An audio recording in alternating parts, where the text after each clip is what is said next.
Okay, so also to remind you that the ministerial press briefing will be going on today. The Minister of Information will be hosting the Minister of Health. So they will be talking to the people about that sector. And so you might just also look out for that. That's another scenario that will play on today. All right, so taking you through some of the dailies this morning. The Daily Trust is the first one we've got for you here. Cost of living crisis. NLC suspends protests. Counter rally in Abuja. Police hold demonstration in Maiduguri. Lagos CP gives water, biscuits to protesters. To them that made news. That's Daily Trust. I like that. The CP. To make it easier, let's fuel. Okay. Well, no, that's actually showing empathy, I guess. And saying, well, for you, we're on your side. Vanguard Newspapers has this one. NLC gives 17-point demand to Tinubu, suspends protests. That's the lead story right there. Makinde joins protest in Oyo. That's for Vanguard Newspapers right here, the front page of Vanguard Newspapers. Makinde joins protest in Oyo, says there's anger in the land. Protest needless, that's according to presidency. Says legitimate concerns being addressed. The story is on page 5 of the paper. A lot of people actually did note and notice that the governor was in the middle of the protesters. They were now wondering, who are they going to give their letter to when he's in the middle of the protesters? Well, does that absolve him too of, of his own responsibility? Because whether or not we like it, this thing is actually at different levels of responsibility. You'll find details on page 5 of the paper. Let's leave it there for Vanguard Newspapers. Well, Mark, I really am waiting for who they will send the letter to, indeed, because as the fellow that's supposed. Anyway, the Nigerian Observer this morning has this one on its front page. Mixed reactions. The CBN hikes monetary policy rates to 22.75%, CRR at 45%, as fixed income market expected to see more patronage. Yesterday on Business Morning on Sunrise Daily, Ine had this conversation with two gentlemen who put the likely hike between 200 and 700 basis points. But this is what we have. More details you'll find in the front page of this paper. The story continues on page 2. That's the lead story of the Nigerian Observer this morning. Well, New Telegraph's theme is hardship protests. Restore industrial hubs, palliatives to farmers, fix refineries. NLC tells FG. Suspends nationwide protests, extends ultimatum to 14 days. Police dole out water, biscuits to protesters in Lagos as workers march against hunger across the country. 90% of labor's demands already addressed, ascribed to minister. But beneath that lead story, Senate proposes 6-year single term for CBN governor. The Guardian has this on the front page. MPC decision, concerns for OPS, that's organized private sector, as CBN moves against inflation, Naira speculators.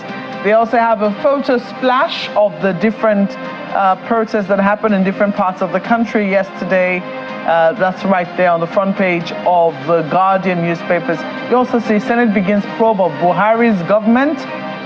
Buhari government's 30 trillion naira loan and Ajaokuta steel.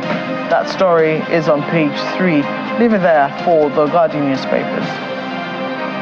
Look at the front page of the Nigerian News Direct this morning, and what do you find? So what they call salacious news. It would be Nigerian News Direct. How 10 trillion naira intervention funds by previous administrations damaged Nigeria's economy. Find the details on page 21.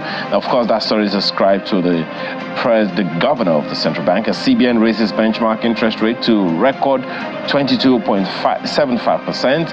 Forensic analysis fingers $2.4 billion false FX claims. Wow. Wow.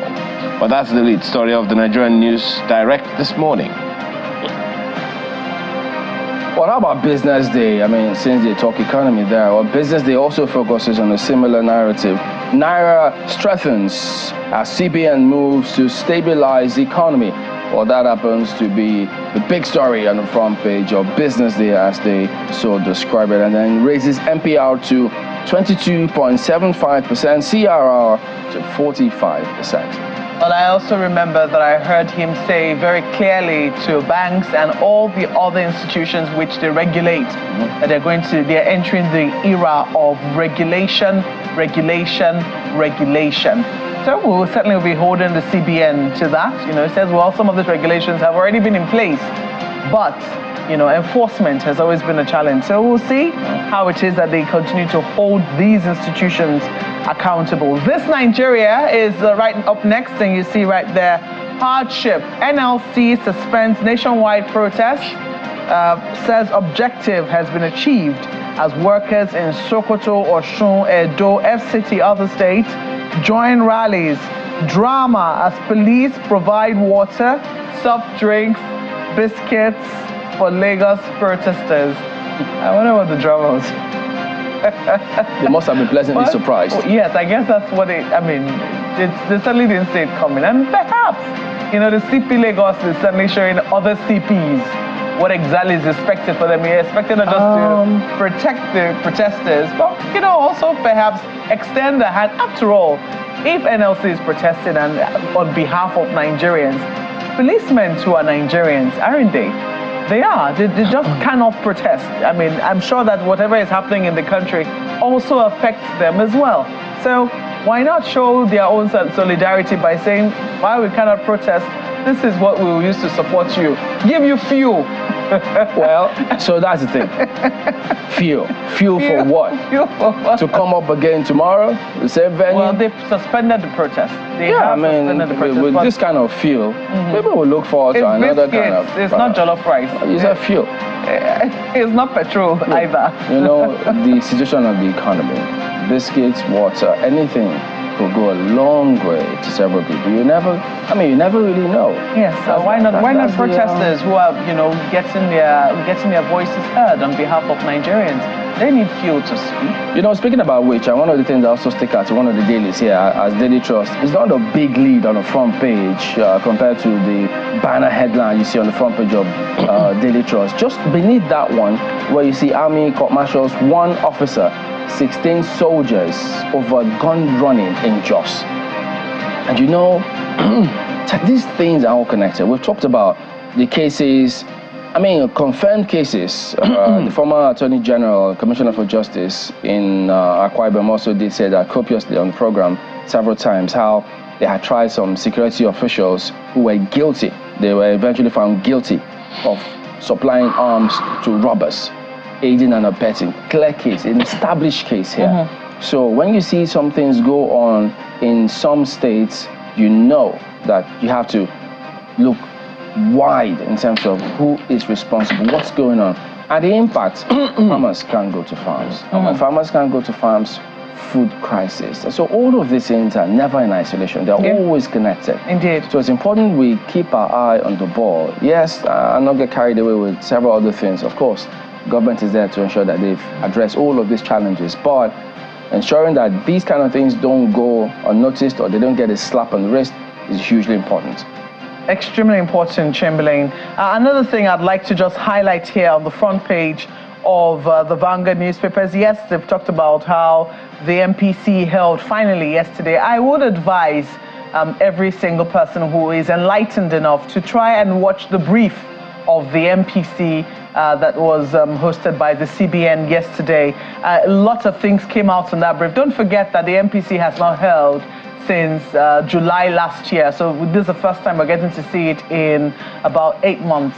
And quite a lot was revealed in the MPC yesterday. Part of it is this: suspicious $26 billion passed through Binance, Nigeria, in 1 year. And the CBN governor was very specific, Binance, Nigeria, because I think 2 days ago, those who trade on those kinds of platforms noticed that the Naira gained demonstrably against the US dollar. And they've been saying, are you sure that some people are not behind this? We know that there's scarcity, but even with the scarcity, we still know that there are dollars in accounts.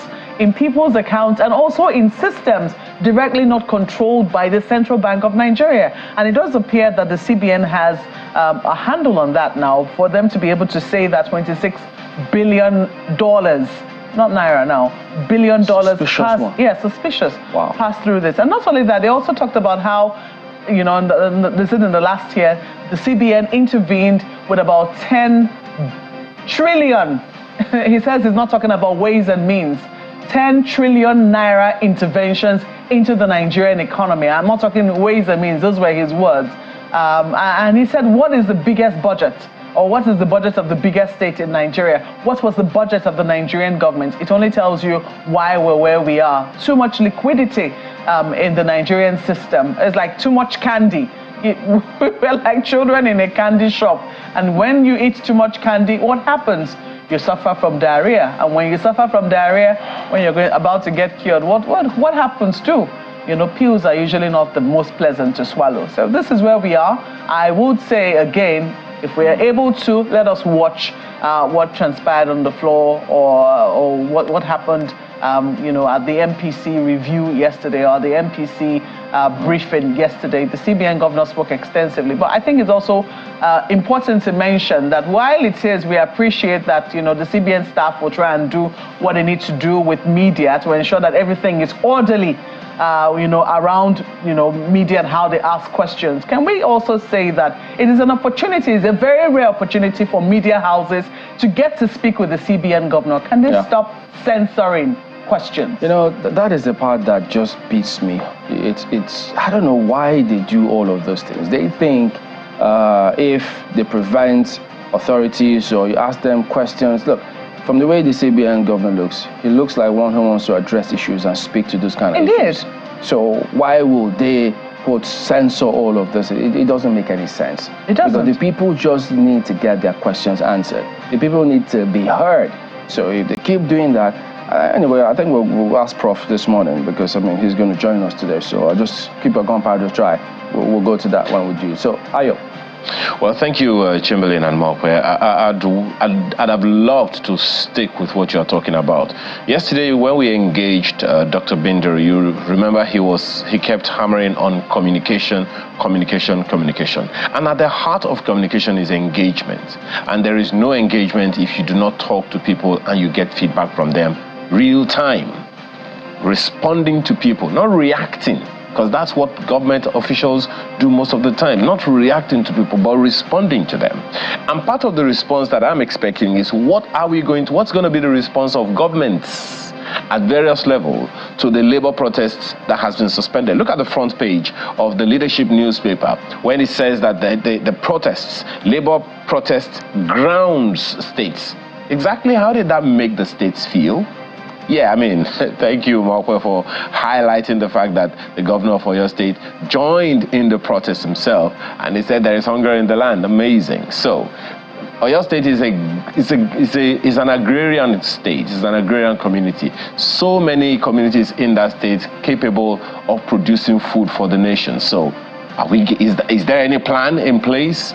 I guess time will tell. How about other states in Nigeria who have this kind of reactions, where these things happened? That's what the Leadership says on its front page this morning.